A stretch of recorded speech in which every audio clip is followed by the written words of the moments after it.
Mesdames et messieurs, mes chers amis, monsieur le ministre, monsieur... S'il vous plaît, je vous arrête. Ne m'appelez pas monsieur le ministre. Alors, d'accord. Je ne suis plus rien. Donc, appelez-moi Jean-Louis. Voilà. Vous savez, en politique, je fais plus de politique, il ne faut pas être ancien ministre, ça ne sert à rien. Il ne faut pas être ministre, on n'a que des ennuis. Il faut être futur ministre, et là, je n'ai plus aucune chance.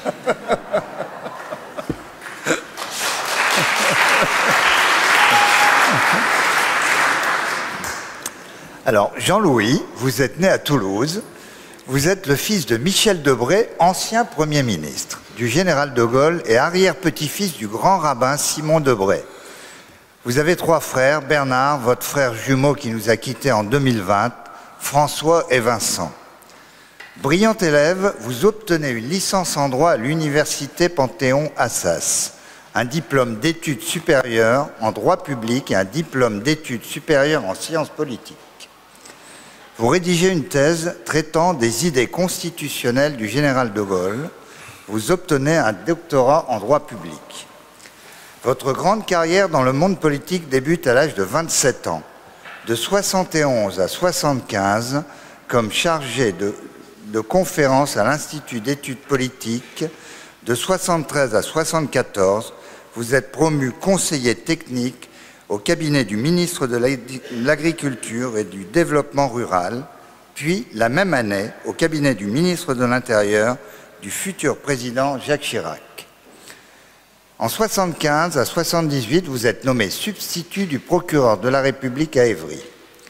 L'année suivante, magistrat dans les fonctions de juge d'instruction au tribunal de grande instance de Paris, où vous exercez jusqu'en 1986 dans le cadre des affaires de crime organisé et de grand banditisme. Parallèlement, votre carrière politique débute lors de votre première rencontre avec Jacques Chirac en 1967, lorsque vous accompagniez votre père venu chercher le général de Gaulle de retour du Québec à l'aéroport d'Orly. Vous devenez un proche collaborateur de Jacques Chirac à plusieurs reprises. En 1973, en tant que conseiller technique au cabinet du ministère de l'Agriculture, puis en 1974, en exerçant la même fonction au ministère de l'Intérieur. De 1974 et 1976, vous êtes chargé de mission au cabinet du Premier ministre lorsque celui-ci est nommé 2 fois Premier ministre. Les élections législatives de 1977 marquent votre retour dans l'Eure. Votre implantation se confirmera en mars 2001 lorsque vous devenez maire d'Évreux jusqu'en mars 2007. En 1986, vous êtes élu député de l'Eure, puis réélu jusqu'à votre démission en mai 1995, à la suite de votre nomination en tant que ministre de l'Intérieur sous la présidence de Jacques Chirac.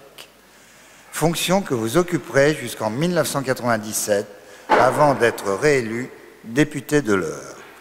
Dans le cadre de vos attributions ministérielles, vous êtes confronté en 1995 à une série d'attentats perpétrés sur le territoire de France par le groupe islamique armé GIA. De 2002 à 2007, une nouvelle mission vous attend, celle de président de l'Assemblée nationale. En 2007, vous êtes promu président du Conseil constitutionnel par le président de la République Jacques Chirac, charge que vous occupez jusqu'en 2016. Vous avez été le parrain de la promotion 2011-2012 de l'école de formation professionnelle des barreaux de la Cour d'appel de Paris, formant les futurs avocats parisiens, puis celle de 2014-2015 de l'école des avocats du Sud-Est. Également membre d'honneur de l'Observatoire du patrimoine religieux, une association multiconfessionnelle qui œuvre à la préservation et au rayonnement du patrimoine culturel français. Une cause qui vous tient particulièrement à cœur de par vos origines. Issu d'une famille de rabbins alsaciens, émigrant après la guerre franco-allemande en 1870, votre arrière-grand-père, écrivain, linguiste et talmudiste reconnu, M. Simon Debré.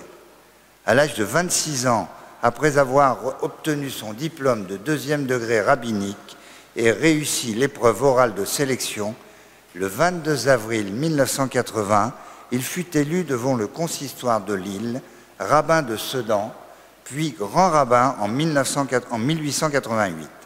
Il devient le premier rabbin à Neuilly-sur-Seine. Son fils, votre grand-oncle Germain Debray, architecte, devient en 1929 architecte du consistoire de Paris. Il reçoit de nombreuses commandes privées de la part de membres de la communauté, telles que la synagogue de la rue Saint-Isore. Et il agrandit considérablement la façade, la synagogue de Neuilly, en lui donnant son accès et sa façade que l'on connaît actuellement. Il réalisera ainsi en 1937 le désir de son père en agrandissant la synagogue. Mais également par votre grand-père maternel, M. Germain Debray, considéré comme le fondateur de la pédiatrie moderne en France. Militant lors de la Seconde Guerre mondiale, il refuse de porter l'étoile jaune sans disposer de dispense. Robert Debray s'emploie à cacher des enfants échappés des rafles dans sa maison de Touraine, où il abrite également un atelier de fabrication de faux papiers à l'hôpital des enfants malades. Il échappe à une arrestation avec Frédéric Joliot-Curie et Louis Pasteur, Valérie Radeau, et est contraint à la clandestinité. En août 1944, il participe à la libération de Paris en liaison avec le colonel Roltanguy et soigne les blessés. Vous n'êtes pas de confession juive, mais il n'y a pas de hasard dans la vie. Votre histoire de famille vous amène à nous ce soir, dans notre grande synagogue de Lille entièrement rénovée. Sous Napoléon, votre arrière-arrière-arrière-grand-père, M. Anselme, a été forcé de changer de patronyme. Il a choisi Debray, non pas par hasard, mais pour sa signification hébraïque, Devarim, qui signifie porter la parole. Lorsqu'on retrace votre carrière et celle de votre famille et toutes les grandes choses qu'elles ont faites, son nom Debray Devarim représente parfaitement votre famille. Vous continuez à porter la parole à travers vos nombreux ouvrages, tels que le gaullisme en 1977, la République des avocats en 1984, les femmes qui ont réveillé la France en 2013, ou encore Le Monde selon Chirac en 2015. Mais également dans vos nouvelles missions en tant que chroniqueur à la radio chez Europe 1 et à la télévision chez Paris Première. Je ne vais pas énumérer les différents moments marquants de votre enfance. Vous en parlerez beaucoup mieux que moi dans quelques minutes. Mais permettez-moi de n'en citer qu'un seul, celle qui m'a touché personnellement, car nous avons cette même envie de transmettre pour ne jamais oublier. Je parle bien évidemment de celui où votre père, lors de vos trajets de vacances, voulait s'arrêter à chaque endroit où l'un de ses camarades était tombé. Après un instant de recueillement, il terminait par cette phrase pleine de sens. « N'oubliez jamais ce que vous leur devez. » Soucieux de transmettre aux futures générations votre histoire, un livre de famille, une histoire de famille, est un bel ouvrage et une source d'inspiration pour toutes les familles, quelle que soit leur confession. Vous nous faites entrer avec sensibilité, pudeur et sobriété dans l'intimité de votre histoire familiale. Votre livre retrace le parcours d'une famille juive originaire d'Alsace qui, à force de travail acharné, va progressivement s'élever dans la hiérarchie sociale, malgré les inégalités que subissait notre religion à cette époque. Ils avaient le souhait de faire évoluer les mœurs en donnant par exemple la place aux femmes dans la société. Le parcours d'une dynastie qui se confond avec notre destinée nationale. Un exemple pour nous tous, Juifs de France. Au nom de toute la communauté, de toutes les personnes ici présentes, nous vous remercions de nous avoir honorés de votre présence et pour ce grand moment d'émotion. Merci.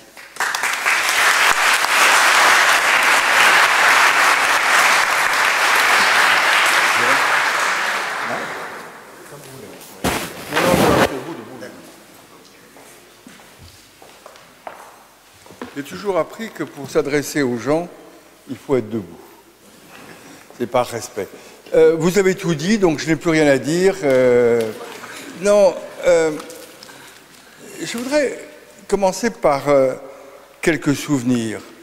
D'abord un regret.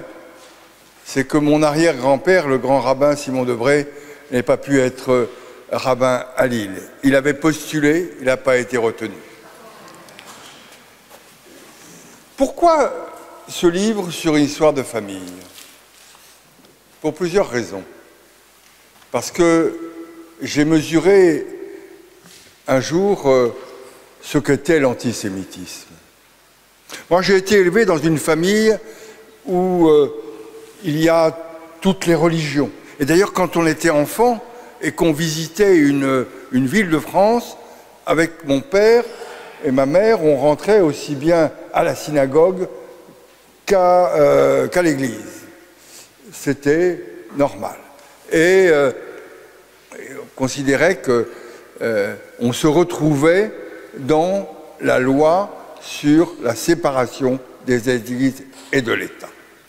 Mais un jour, j'avais fait un livre qui s'appelait « Ces femmes qui ont réveillé la France » et j'avais fait le portrait d'une femme que j'admire beaucoup parce qu'elle a non seulement eu un rôle important en politique, Simone Veil, parce que, pour moi, elle a parlé aux Français en disant « il y a des choses qu'on ne peut pas oublier.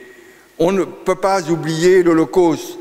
Regardons l'histoire en face, au moment où il y avait un développement de l'antisémitisme, du racisme, etc. » Et un jour, je vais signer ce livre, à Lyon. Et il y a un monsieur qui vient me voir et qui me regarde. Il a l'air agressif. Moi, je ne le suis pas.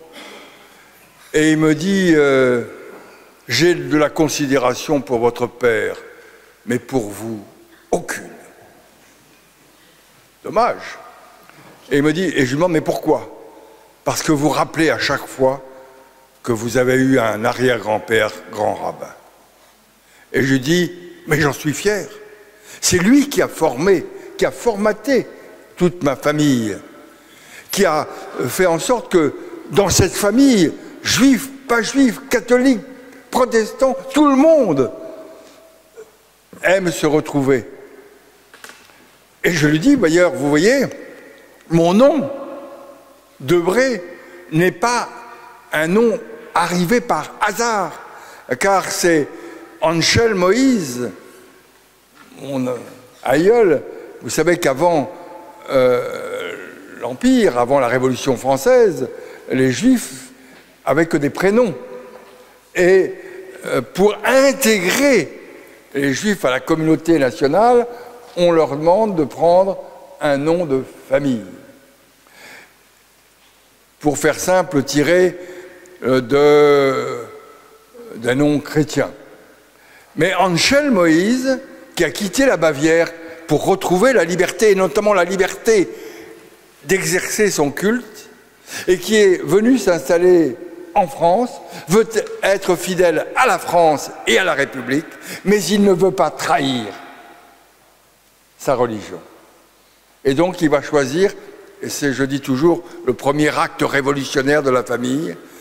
L'officier d'état civil ne voit rien, et il prend comme nom, vous l'avez rappelé tout à l'heure, Debré, qui est la racine au pluriel de Devarim, et c'est pas innocent, c'est porter la parole. Et j'ai toujours considéré qu'il y avait dans ma famille cette volonté de porter une parole. D'ailleurs, sommes-nous libres? Sommes-nous libres? Nous avons en nous des millions de cellules qui viennent de nos parents, de notre père et de notre grand-père. Alors, c'est vrai, le monde nous façonne, mais en nous-mêmes, nous avons déjà des cellules qui se reproduisent génération après génération et qui apportent un comportement. Et je pense que je ne suis que l'aboutissement de ce comportement génération après génération. Et donc je dis à ce monsieur, oui, partez, je suis très fier d'avoir eu dans ma famille un grand rabbin, surtout d'une famille très modeste, et qui, par son travail, par son érudition, par son dévouement aux autres, par sa foi, est devenu le grand rabbin de Neuilly. Et il m'a dit, je ne vous parlerai plus. Et il s'en va. J'ai mesuré ce jour-là ce que pouvait être la haine, le ressentiment. Et puis, plus heureux, un autre jour, je suis à bicyclette, je suis président du Conseil constitutionnel, et rue de Rivoli, il y a un monsieur qui m'arrête, et ce monsieur me dit « Je voudrais vous dire un mot ». Alors, j'ai eu peur, je pensais que j'allais marcher sur les pieds, et il s'arrête et il me dit « Vous savez, je vais bientôt mourir, je suis juif, j'ai chez moi toutes les œuvres de votre arrière-grand-père. Mes enfants ne s'intéressent à rien, je voudrais vous les donner. Monsieur, je viens les chercher quand vous voulez. Non, je déciderai quand je vous les apporterai. » Et quelques mois plus tard, au Conseil constitutionnel arrive un paquet avec toutes les œuvres de mon arrière-grand-père. Et je n'ai jamais su qui était ce monsieur, car volontairement, il a voulu transmettre sans s'approprier une gloire quelconque. Et chaque fois que je regarde ma bibliothèque, je pense à ce monsieur. Alors, j'ai essayé de demander aux renseignements généraux, essayer de me trouver rien.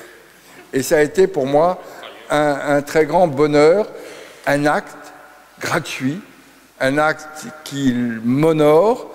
Et tout ça a fait que j'ai voulu repartir sur les traces de ma famille. Parce que c'est une famille qui n'était pas destinée à faire de la politique. Sauf que, enfant, nous avons été élevés par mes parents en disant que la République, elle supposait qu'à un moment, génération après génération, les hommes et les femmes s'engagent pour défendre la République. Parce que si personne ne s'engage, la République va à volo. Mais c'est une famille où, vous l'avez dit, quand on se promenait avec mes parents dans Paris et qu'on voit ici est tombé, il n'était pas question de s'arrêter, de passer sans s'arrêter. Et je vais faire une confidence. Le malheur de mon père tient dans cette question. Et il n'a pas de réponse. Un jour, avec son réseau, il est arrêté.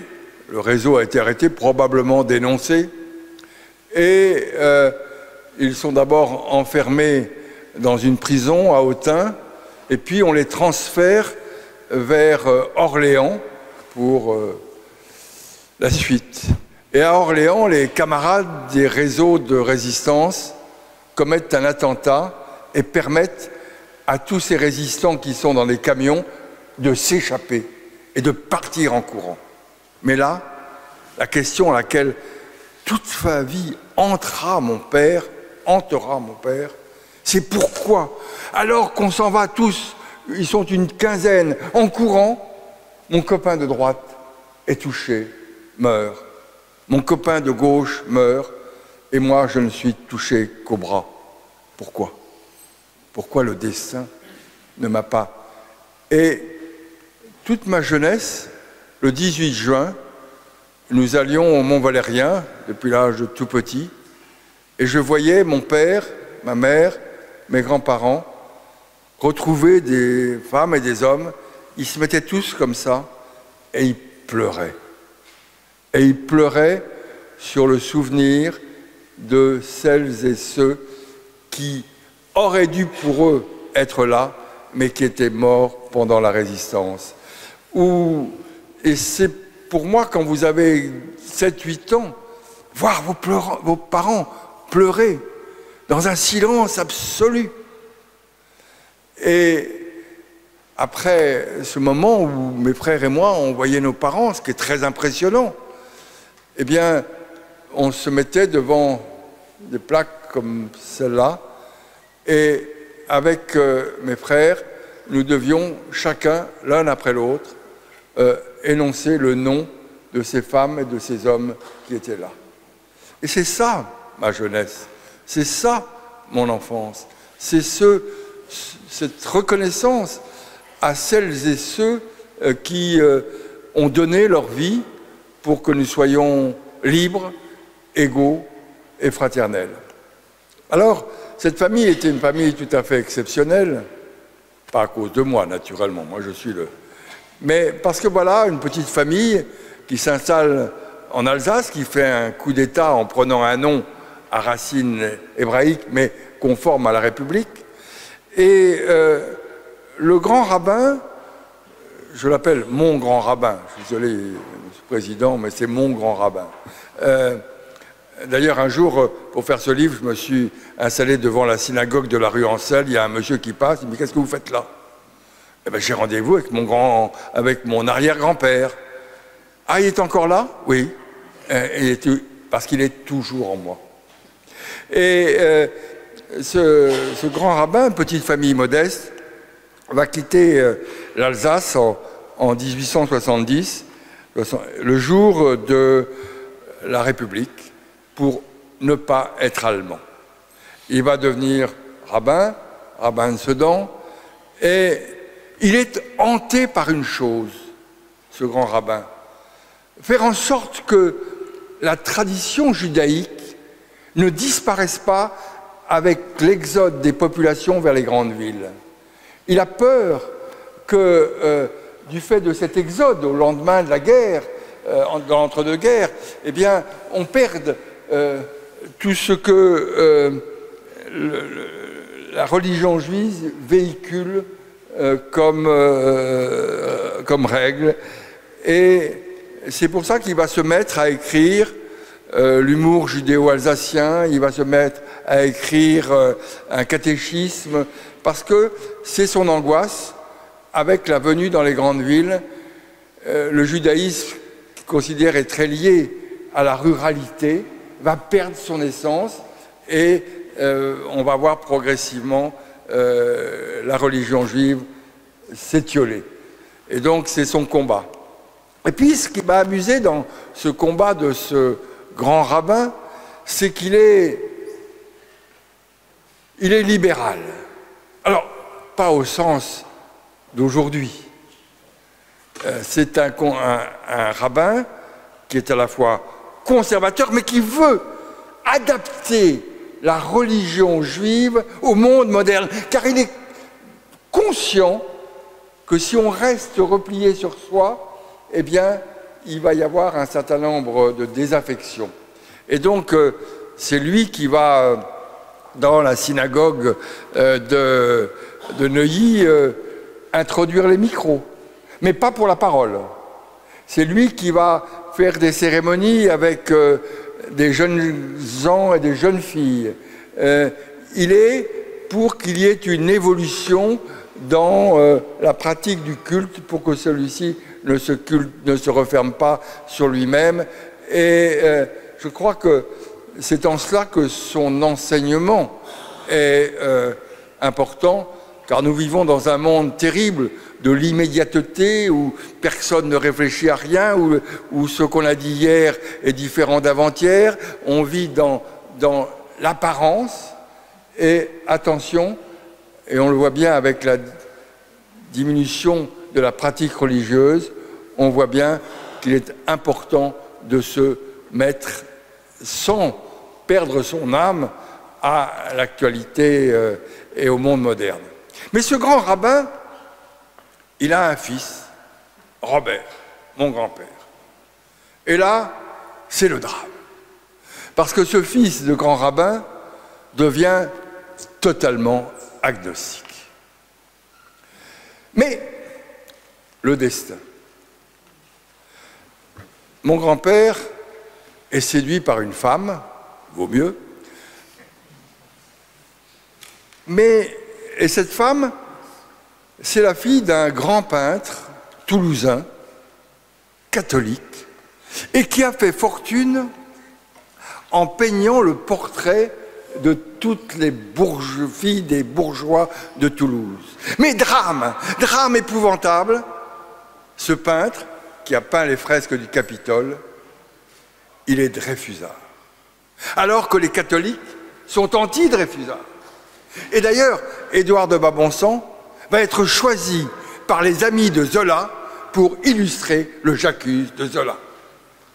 Et donc voici ce peintre, immédiatement en rupture avec toute la communauté religieuse catholique de Toulouse, et qui doit partir vers Paris ou la vallée de la Loire. Et c'est aussi un signe du destin, car le grand rabbin qui avait un peu de mal à voir son fils devenir agnostique et pas athée, agnostique, finalement, ils vont se réconcilier parce qu'il a épousé la fille de celui qui va, il y aura des suites judiciaires, illustrer la défense de Zola. D'ailleurs, le grand rabbin Simon Debray connaît sa notoriété grâce à l'affaire Dreyfus. Car au moment de l'affaire Dreyfus, les curés, les rabbins, les pasteurs sont des fonctionnaires de l'État. Et donc ils sont astreints à un devoir de réserve de l'État, surtout à cette époque-là où l'État est un État fort. Pas d'allusion avec aujourd'hui. Mais, donc les rabbins ne parlent peu, sauf qu'il y a quelques rabbins, comme le rabbin Zadok Khan ou le rabbin Simon Debray, qui sont des rabbins du consistoire. Et donc qui ne sont pas fonctionnaires de l'État. Et donc ils vont porter la parole pour la défense de Dreyfus. Un arrière-grand-père grand rabbin, dont d'ailleurs mon arrière-grand-mère est fille du grand rabbin qui va diriger le séminaire israélite de Paris, la famille Trenel, le grand rabbin Trenel. Mon grand-père, qui devient agnostique, et alors arrive mon père, qui est catholique. Et en faisant ce livre, je recherche pourquoi est-il devenu catholique, quand est-il devenu catholique, pour quelles raisons. Et je découvre que son certificat de baptême, que son certificat de mariage sont complètement faux. Nous sommes au moment de la guerre, de la Deuxième Guerre mondiale, compte tenu de la famille, on a fabriqué des faux papiers, et mon père avait organisé une filière de faux papiers pour permettre aux Juifs de prendre une nouvelle identité. Et donc, quand j'ai fait des recherches auprès des archives de l'Église catholique, je me suis rendu compte que mon père était devenu catholique grâce à Monseigneur Théas, archevêque de Toulouse, et à Monseigneur Bourdeau, vicaire général de Montauban. Mais il a toujours, comme son permis de conduire, jamais voulu se mettre en règle avec la loi. Et donc, jusqu'à la fin de sa vie, je vous signale maintenant, c'est prescrit, mon père avait un faux certificat, un faux permis de conduire. D'ailleurs, il fallait mieux pas le laisser conduire. Et il avait une fausse carte d'identité. Il en avait d'ailleurs plusieurs, à plusieurs identités. Et cette famille un jour, je vous racontais tout à l'heure, j'étais président du Conseil constitutionnel et les anciens combattants me demandent de venir à Montauban. Et je ne voyais pas très bien, mais bon, Montauban, je ne connais pas. C'est un pays d'une femme que j'aime beaucoup, qui s'appelle Olympe de Gouges, qui était la première femme qui a fait en 1791 une déclaration des droits de la femme et de la citoyenne. Et je me suis dit, je vais aller chercher quelques renseignements. Et je vais à Montauban, et les anciens combattants m'amènent dans un couvent. Parce que c'est dans ce couvent que mon arrière-grand-mère, âgée de 88 ans, parce qu'elle est femme de rabbin et fille de rabbin, âgée de 88 ans, est inquiétée et recherchée par la police de Vichy, et que pour lui faire échapper à cette mort évidente, eh bien, elle a été recueillie par les religieuses, et les anciens combattants de Montauban voulaient que ce n'étaient plus les mêmes religieuses, mais simplement que je vienne remercier les sœurs pour avoir permis à ma grand-mère mon arrière-grand-mère, pardon, de vivre la fin de ses jours en tranquillité. Donc voilà cette famille marquée par la religion. Alors, il y a aussi une chose qui m'a beaucoup inquiété, préoccupé, c'était l'antagonisme entre les religions. Et mon père avait un ami très proche qui était un prêtre. Et lorsqu'au début de la guerre, mon père était au Conseil d'État, le Conseil d'État a été réfugié à Roya, en zone libre, au cours d'un office religieux. Un jeune curé monte en chair, à l'époque montait en chair, et devant un parterre où il y avait, hélas, probablement beaucoup de collaborateurs, ses premiers mots est de dire « Mes frères, nous sommes tous des Juifs ». Et c'était Monseigneur Elchinger, futur archevêque de Strasbourg. Et ce jour-là, mon père et Monseigneur Elchinger sont devenus les meilleurs amis du monde. Et d'ailleurs, lorsque j'étais ministre de l'Intérieur et que j'allais à Strasbourg, mon père disait « Va voir Monseigneur Elchinger avant d'aller voir le préfet ». Je dis « Non, le ministre de la République va voir d'abord le préfet et après l'évêque ». Mais c'était important parce que toute l'action de Monseigneur Elchinger a été d'essayer de faire en sorte qu'il y a moins d'antagonisme entre les catholiques et les juifs. Enfin, ce sont les souvenirs de famille, mais mon grand-père était là encore et j'étais jeune, on lui parlait de l'étoile jaune. Et un jour, j'étais dans son bureau et je lui ai dit « Mais qu'est-ce que l'étoile jaune ?» Il m'a regardé, il a ouvert le tiroir et il m'a sorti l'étoile jaune. Et il m'a dit, tu vois, plusieurs membres de notre famille avaient cette étoile et on ne les a jamais revus, ni l'étoile, ni eux. Et moi, j'ai refusé de la porter et elle était là. Et donc, j'ai vécu dans cette ambiance qui était une ambiance à la fois de respect des religions, de respect de toutes les religions, de respect de toutes les croyances. Et c'est pour ça que la loi sur la laïcité, la loi de 1905, correspond parfaitement aux idées républicaines qui ont été professées par ma famille pendant longtemps. Oui, la laïcité, ce n'est pas lutter contre les religions, ce n'est pas ça la laïcité. La laïcité, c'est de dire qu'en République, chacun est libre de choisir sa religion ou de ne pas avoir de religion. Que vous ne pouvez pas être inquiété parce que vous avez une religion et que l'administration fait en sorte que l'on protège celles et ceux qui veulent exercer leur culte. Et je veux dire que ce qui me faisait le plus de peine lorsque j'étais ministre de l'Intérieur et que j'ai eu tous ces attentats islamistes, c'était de voir des édifices religieux protégés par la police. Et encore aujourd'hui, ça me fait mal. Ça me fait mal parce que s'il y a un endroit qui est un endroit de paix, de concorde, de fraternité, c'est l'église, c'est la synagogue, c'est le temple. C'est là où des femmes et des hommes de conditions, d'ambitions différentes se retrouvent dans la fraternité. Et je rêve souvent d'un monde où, je ne le verrai pas, où les édifices religieux ne sont pas protégés par la police parce qu'on a parfaitement admis la laïcité. Alors, je ne vais pas faire d'allusion à la période actuelle, mais ne cédons en rien sur le principe de la laïcité. C'est ce qui nous permet à nous de vivre, c'est ce qui nous permet à chacun de nous de choisir sa religion et de croire. La République, elle se grandit quand elle défend, protège celles et ceux qui ont une religion, celles et ceux qui n'en ont pas, et celles et ceux qui veulent pratiquer leur religion.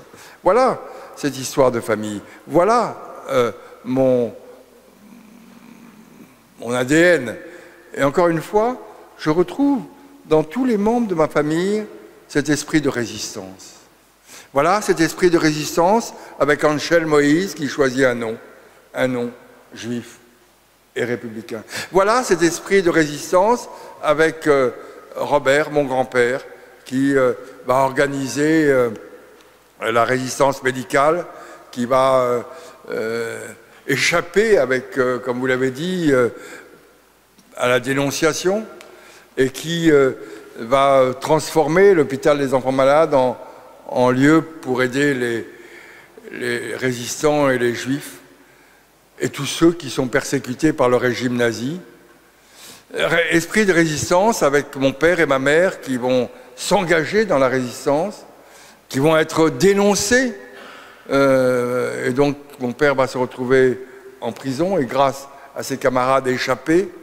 Esprit de résistance lorsque on veut faire en sorte qu'on oublie ce qu'a été l'Holocauste ou la Shoah, parce que, comme disait Simone Veil, regardons l'histoire en face. Ne cachons pas la réalité. Si nous voulons construire un monde qui soit un monde meilleur, c'est toute notre espérance. C'est pas en niant la réalité. La réalité, elle est là. On n'y peut rien. Nous n'y pouvons plus rien. Mais la seule chose que nous devons, la seule chose que nous pouvons faire, c'est à l'égard de nos enfants, de nos petits-enfants, de ne jamais oublier où amène l'antisémitisme, où amène le racisme et la xénophobie. Ça amène toujours à des moments de drame et de tristesse. Et donc, aujourd'hui, dans la confusion des idées, dans ce monde incertain, il y avait un grand philosophe qui s'appelait Anatole France, qui disait que lorsque on est là d'interroger l'avenir, pour le comprendre, il faut se retourner vers le passé. Et puis il ajoutait, enrichissons-nous, il n'y a pas de vérité, enrichissons-nous de la vérité des autres et confrontons nos vérités. Heureux ceux qui n'ont qu'une vérité, plus heureux et plus grands, disait-il, ceux qui ont assez fait le tour des choses pour savoir que la vérité, on ne la trouvera jamais. Alors enrichissons-nous de la vérité des autres. Eh bien, je crois beaucoup au dialogue des religions, je crois beaucoup au dialogue, je crois beaucoup, malheureusement, dans un monde où on ne dialogue plus, dans un monde terrible. J'étais hier avec, parce que le soir, en ce moment, depuis le mois de septembre, je joue au théâtre, et le soir, après le théâtre, je reçois des jeunes,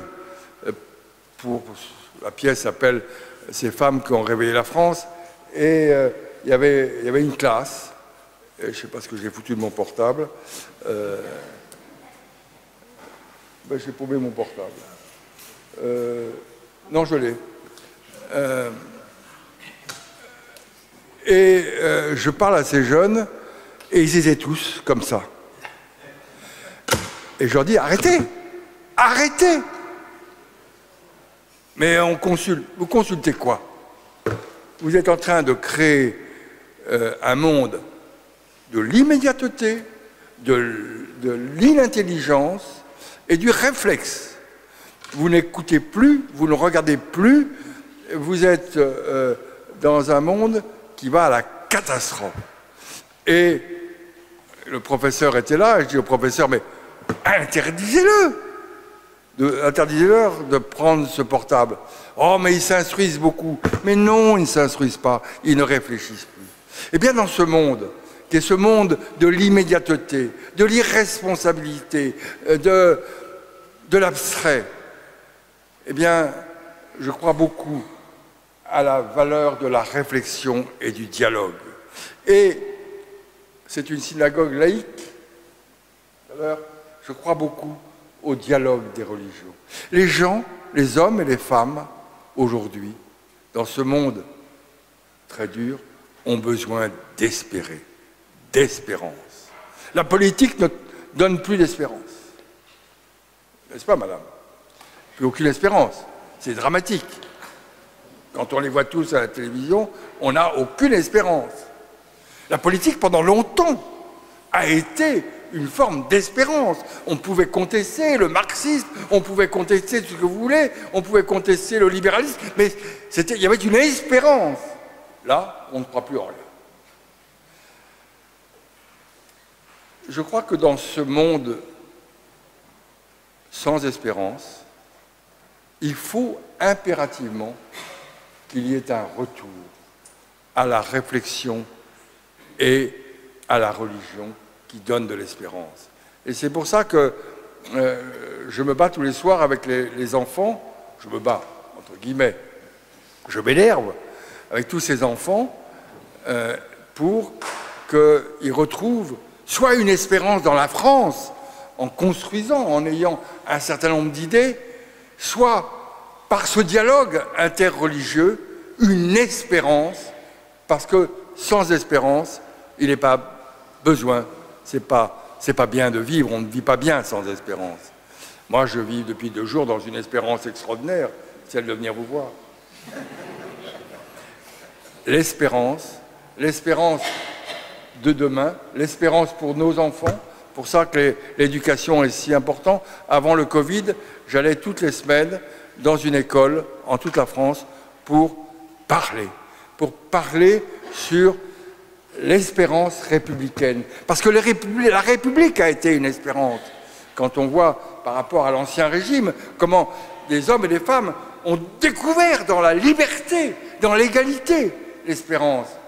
Aujourd'hui, il faut qu'ils découvrent une nouvelle espérance, et je pense que les religions peuvent aider ce monde, car il n'y a qu'un seul combat qui vaille, c'est le combat de l'homme. Voilà, je réponds à vos questions maintenant, si vous voulez.